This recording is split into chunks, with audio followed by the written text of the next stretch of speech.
No te hundes por el frío. No te hundes por la nieve. No te hundes siquiera por la oscuridad. Te hundes por una ecuación. Una ecuación que solo existe aquí. En estos lagos que parecen tranquilos desde la orilla, pero que han devorado miles de barcos y decenas de miles de vidas. Y cuando desapareces bajo estas aguas, no siempre vuelves a salir. Porque los grandes lagos no solo hunden barcos, los conservan. Son las 2 de la mañana. El viento golpea el puente como si quisiera arrancarlo del casco. La nieve cae horizontal. El radar es casi inútil. De pronto, una luz roja parpadea en el tablero. La alarma de tensión estructural. Luego, un sonido seco, violento, como un disparo atravesando el acero. 10 minutos después, ya no hay barco. Así desapareció el Edmund Fitzgerald la noche del 10 de noviembre de 1975. Sin llamada de auxilio final. Sin cuerpos recuperados. 29 hombres tragados por el lago superior. Y ese fue solo uno de muchos. El capitán Ernest M. C. Sorley tenía 63 años. Era uno de los más experimentados en los grandes lagos. Aquella travesía debía ser una de sus últimas antes del retiro. El barco transportaba 26.000 toneladas de mineral de hierro. A las 7:10 de la noche, M. C. Sorley transmite: "Estamos aguantando". 10 minutos después, el radar del Arthur M. Anderson deja de mostrarlo. Nada. Silencio absoluto. El Fitzgerald yace hoy a 530 pies de profundidad. Nadie ha vuelto a ver a su tripulación. Y aunque la Guardia Costera ofreció una explicación oficial, posible entrada de agua por tapas de escotilla mal aseguradas, la historia no termina ahí. Porque el Fitzgerald no fue un caso aislado. 17 años antes, el Carl de Bradley se partió en dos en el lago Michigan. 33 muertos. 8 años antes del Fitzgerald, el Daniel J. Morrell se rompió en el lago Hurón. 28 muertos. Un solo sobreviviente. 3 barcos distintos. 3 meses de noviembre. 3 estructuras que literalmente se quebraron bajo presión. Eso no es coincidencia. Es patrón. Y todo comienza con algo que nadie sospecha: el agua dulce. El océano es más denso que el agua dulce. Parece un detalle menor. No lo es. En agua dulce, los barcos se hunden un poco más en el agua. Apenas un 2 o 3%. Pero ese pequeño descenso reduce el margen de seguridad.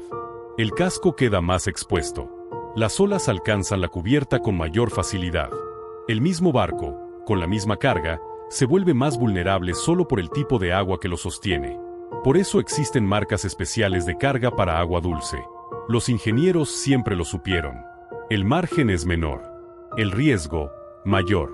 Pero el verdadero peligro no está solo en cuanto flota el barco. Está en cómo golpean las olas.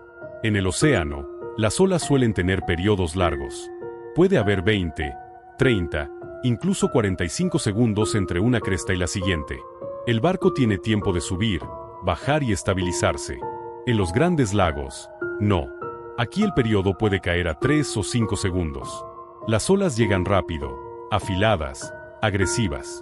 No son suaves colinas de agua. Son muros. El problema se llama hogging. Imagina el barco apoyado en 2 olas, la proa sobre una, la popa sobre otra. El centro queda suspendido en el aire. El casco se curva hacia arriba. Luego el proceso se invierte. Se repite, una y otra vez. El acero se fatiga. Las microfracturas crecen. Y en condiciones extremas, el barco se parte. Exactamente lo que ocurrió con el Bradley y el Morrell. Y entonces aparecen ellas. Las llamadas Three Sisters. Durante décadas fueron consideradas superstición de marineros. 3 olas gigantes que llegan seguidas, cada una más grande que la anterior. Investigadores de la Universidad de Wisconsin confirmaron que son reales. Han medido olas que duplican en altura a las que las rodean. No vienen solas. Se agrupan. Y cuando la primera inunda la cubierta, la segunda impide que el barco drene el agua. Para cuando llega la tercera, el peso adicional ya ha comprometido la estabilidad. El capitán Bernie Cooper, que navegaba detrás del Fitzgerald aquella noche, reportó haber sido golpeado por 2 olas de 30 a 35 pies. La segunda lanzó agua sólida hasta su puente, 35 pies sobre la línea de flotación. El Fitzgerald estaba justo delante de él. Las condiciones eran perfectas para que una tercera ola terminara el trabajo. Pero noviembre añade otra capa de peligro. Los marineros llaman a estas tormentas la bruja de noviembre. Aire frío y seco desciende desde Canadá. Aire cálido y húmedo sube desde el Golfo de México. Chocan justo sobre los lagos. Y el agua, aún tibia por el verano, alimenta la tormenta. El resultado puede ser presión equivalente a huracanes categoría 1 o 2. En 1913, la Gran Tormenta Blanca hundió 12 barcos en solo días. Más de 250 marineros murieron. En 4 horas, 8 cargueros desaparecieron en el lago Hurón. Las olas no solo eran altas, eran rápidas, caóticas. Rebotaban contra costas rocosas y regresaban en ángulos impredecibles. Y lo más inquietante, estas tormentas se forman sobre los propios lagos. No hay días de advertencia. No hay trayectoria clara. En la mañana puedes estar pescando. Por la tarde, luchando por sobrevivir. El lago Erie, el más superficial, puede ser el más traicionero por milla cuadrada. El agua poco profunda hace que las olas se acumulen y se vuelvan más verticales.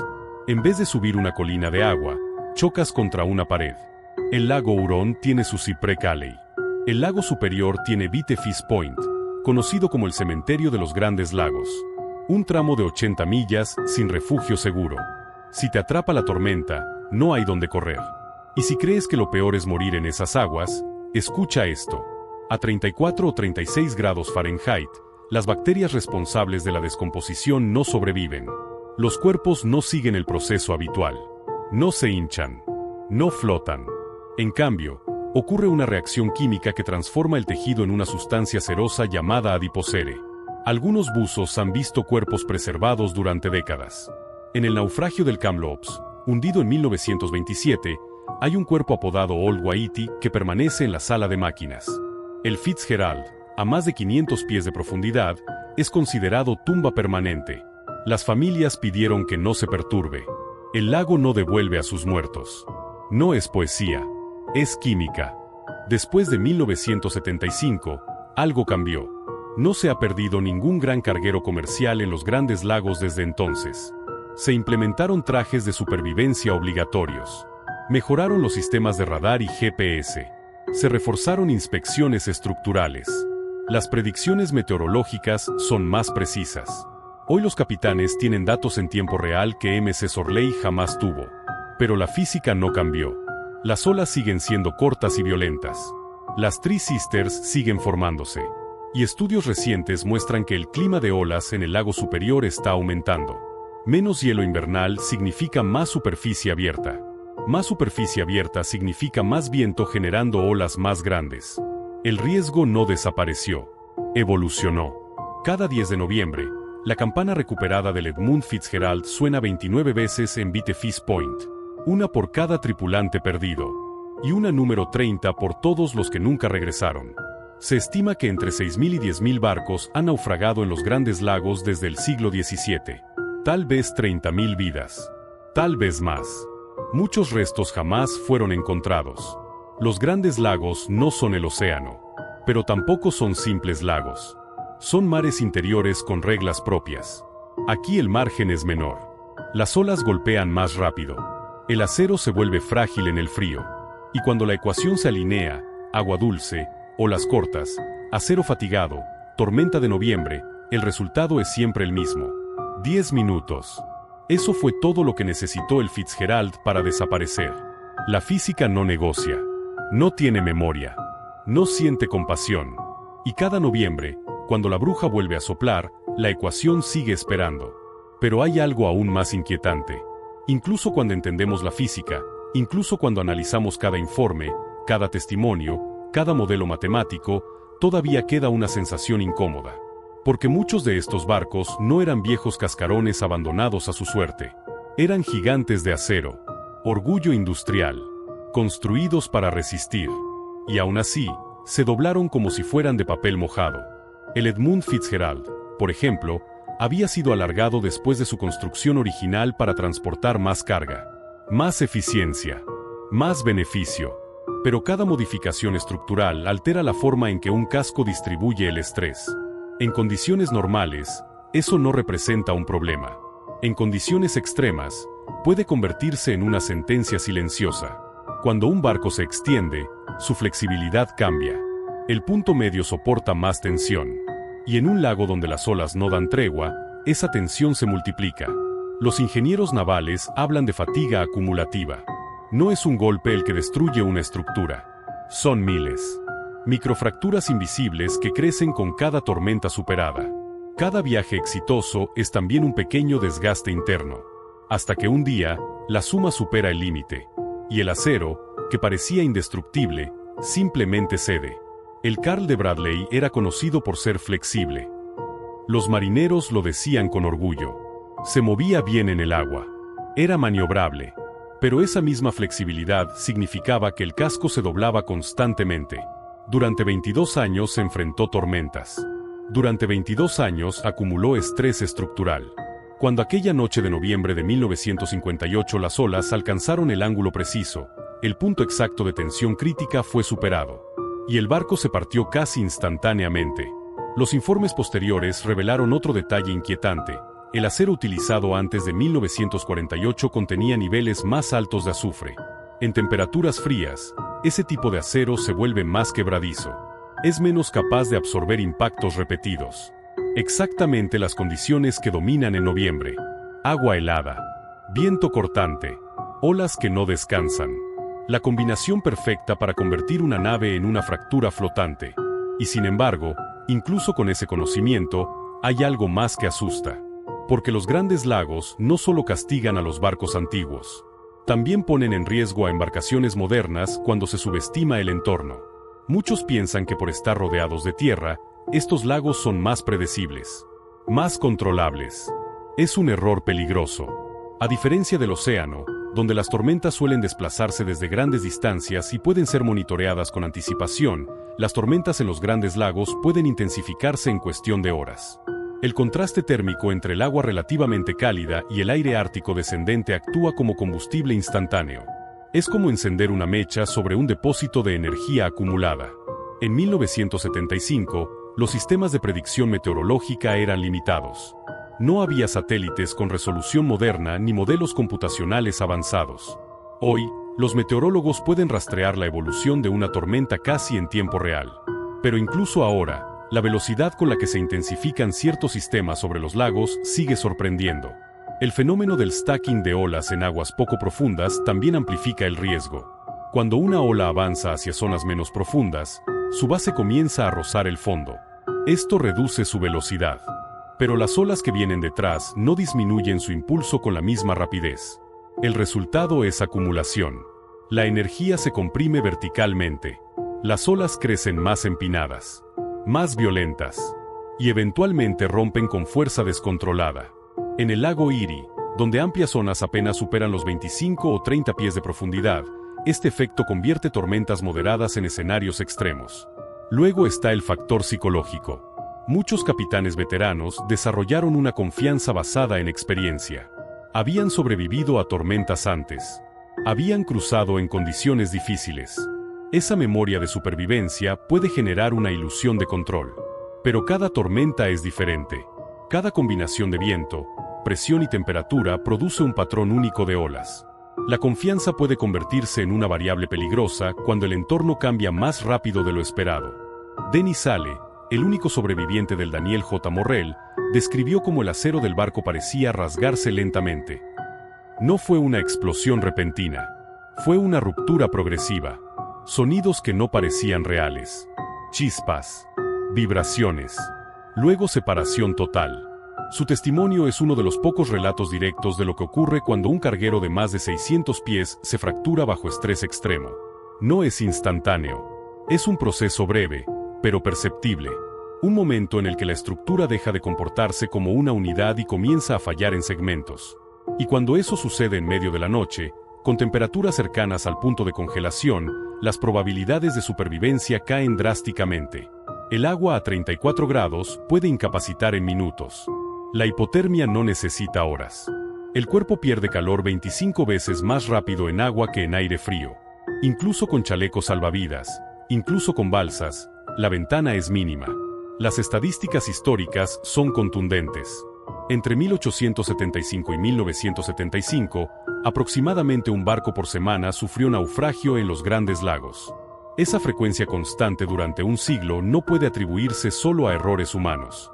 Hay un denominador común físico: densidad, periodo de ola, geometría del casco, temperatura, profundidad, todos interactuando en un sistema cerrado que amplifica errores mínimos. Y aunque desde 1975 no se ha perdido ningún gran carguero comercial, eso no significa que el riesgo haya desaparecido. Significa que los protocolos cambiaron. Se reforzaron escotillas. Se incrementó el francobordo requerido. Se mejoraron inspecciones de casco. Se exigieron trajes de supervivencia. Se optimizaron rutas en función de pronósticos. Fue una transformación impulsada por tragedias acumuladas. Pero el lago no se volvió más amable. Investigaciones recientes indican que la cobertura de hielo invernal ha disminuido en las últimas décadas. Menos hielo significa más superficie abierta al viento. Más superficie abierta permite mayor transferencia de energía eólica al agua. Mayor energía genera olas más grandes y persistentes. El wave climate del lago superior ha mostrado una tendencia al alza. No es una percepción anecdótica. Es un patrón medido. Eso implica que aunque los barcos modernos estén mejor preparados, el entorno podría volverse más agresivo con el tiempo. Y no solo para cargueros. Embarcaciones recreativas, pescadores, navegantes deportivos. Cualquiera que subestime la escala real de estos lagos puede quedar atrapado en una transición meteorológica abrupta. Blythe Point sigue siendo conocido como el cementerio de los grandes lagos. Más de 240 barcos han desaparecido en esa región desde el siglo XIX. 80 millas sin puerto seguro. Si una tormenta se intensifica en ese tramo, no hay refugio inmediato. Solo agua abierta y costa rocosa. El lago Hurón alberga Cypress Calley, donde la combinación de bancos poco profundos, niebla frecuente y cambios repentinos de viento ha reclamado más de 50 embarcaciones en un área relativamente pequeña. Cada uno de esos naufragios representa una historia que comenzó como rutina y terminó como advertencia. Y luego está el elemento que más impacta emocionalmente: la preservación. En aguas oceánicas, los cuerpos suelen descomponerse con mayor rapidez. En los grandes lagos, la temperatura constante en profundidad altera ese proceso. La formación de adipocere crea una capa cerosa que puede preservar rasgos durante décadas. Eso convierte ciertos naufragios en cápsulas del tiempo. No solo restos metálicos, también vestigios humanos. Por esa razón, muchos pecios son tratados como cementerios protegidos. No se permite su alteración. Son memoriales sumergidos. Lugares donde el tiempo parece detenido. Cada noviembre, cuando la campana del Fitzgerald resuena en Blythe Point, no es solo un acto simbólico. Es un recordatorio de que la seguridad moderna fue construida sobre pérdidas irreversibles. 29 campanadas. Y una más por todos los demás. Si algo demuestra la historia de los grandes lagos es que la apariencia engaña. Desde la costa, el agua puede parecer tranquila. El horizonte puede ser sereno. Pero bajo esa superficie existe un sistema dinámico capaz de generar condiciones comparables a huracanes. Un sistema donde la física tiene la última palabra. No fue solo el Fitzgerald. No fue solo el Bradley. No fue solo el Morrell. Fue una serie de eventos conectados por principios físicos constantes. Agua menos densa. Olas más cortas. Estrés estructural repetido. Temperaturas que debilitan el acero. Tormentas que se intensifican con rapidez. Cada variable por sí sola es manejable. Juntas, son devastadoras. La ecuación sigue activa. Cada otoño, cuando el aire frío comienza a descender y el agua aún conserva calor, el escenario se prepara de nuevo. Puede que hoy tengamos mejor tecnología. Puede que los capitanes cuenten con datos precisos. Pero la naturaleza fundamental del sistema no cambió. Los grandes lagos no necesitan ser océanos para ser letales. Les basta con ser lo que son. Vastísimos mares interiores donde la distancia, la temperatura y la física convergen en momentos críticos. Y cuando esas variables se alinean, todo puede reducirse a minutos. 10 minutos fueron suficientes en 1975. La ecuación no desapareció. Solo espera las condiciones adecuadas.